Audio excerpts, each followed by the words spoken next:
కర్కాటక రాశి వారికి ఈ వారం మిశ్రమ ఫలితాలు గోచరిస్తుంది. బంధువర్గంలో సఖ్యత ఉంటుంది, కానీ ఫినాన్స్ పరంగా కాస్త చికాకు కలిగిస్తుంది.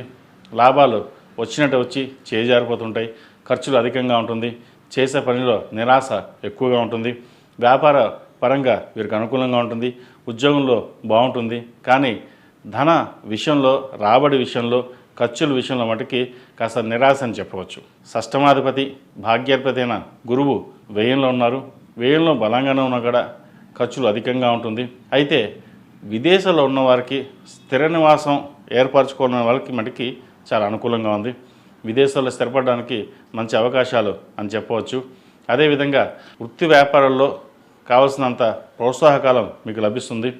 చతుర్థ లాభాధిపతి అయిన శుక్రుడు సప్తమంలో ఉన్నారు. అదేవిధంగా ద్వితీయాధిపతి సప్తమంలో, వ్యయ తృతీయాధిపతి అయిన బుధుడు సప్తమంలో, పంచమ దశమాధిపతి అయిన శుక్రుడు సప్తమంలో ఉన్నారు.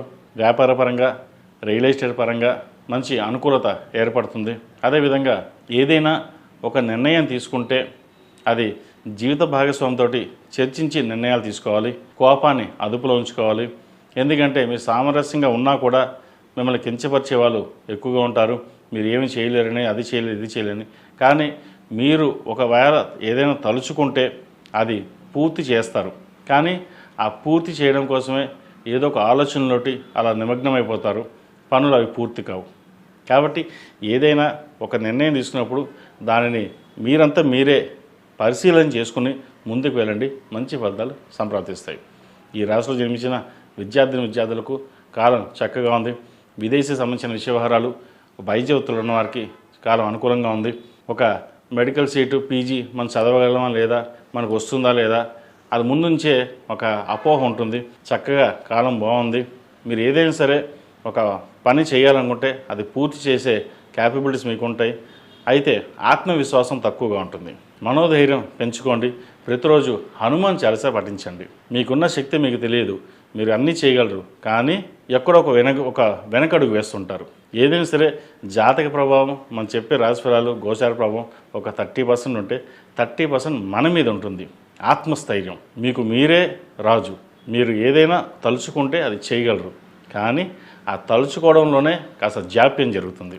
వాటి విషయంలో ప్రతి అది క్షుణ్ణంగా పరిశీలించి ముందుకు వెళ్ళండి. మంచి ఫలితాలు సంప్రాప్తిస్తాయి. ఈ రాశిలో జన్మించిన స్త్రీలకు వృత్తి ఉద్యోగాల పరంగా, వ్యాపార పరంగా అనుకూలంగా ఉంటుంది. లాభాలు బాగుంటాయి. ఉద్యోగం మారాలన్న మీ కోరిక నెరవేరుతుంది.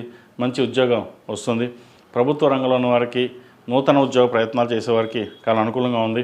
ప్రమోషన్స్ వచ్చే అవకాశాలు లేకపోలేదు. కష్టానికి తగిన ప్రతిఫలం లభిస్తుంది.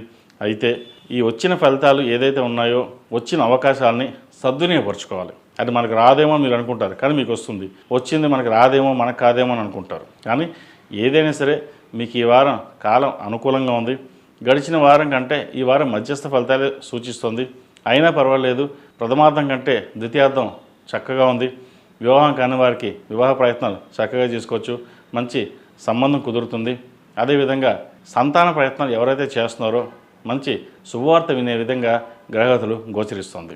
సంతాన అభివృద్ధి బాగుంటుంది.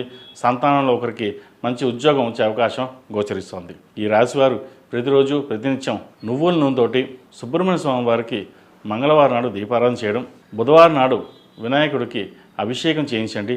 మంచి ఫలితాలు ఉంటాయి. విద్యార్థులు వసంత పంచమి రోజున సరస్వతి అమ్మవారికి పూజించడం, అలాగే సరస్వతి హోమం చేయించడం చెప్పదగిన సూచన.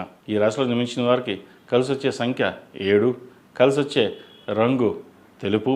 ఏదైనా పని మీద బయటకు వెళ్ళేటప్పుడు సోమవారం కానీ గురువారం కానీ వెళ్ళండి. మంచి ఫలితాలు సంప్రాప్తిస్తాయి. తదుపరి సింహరాశి.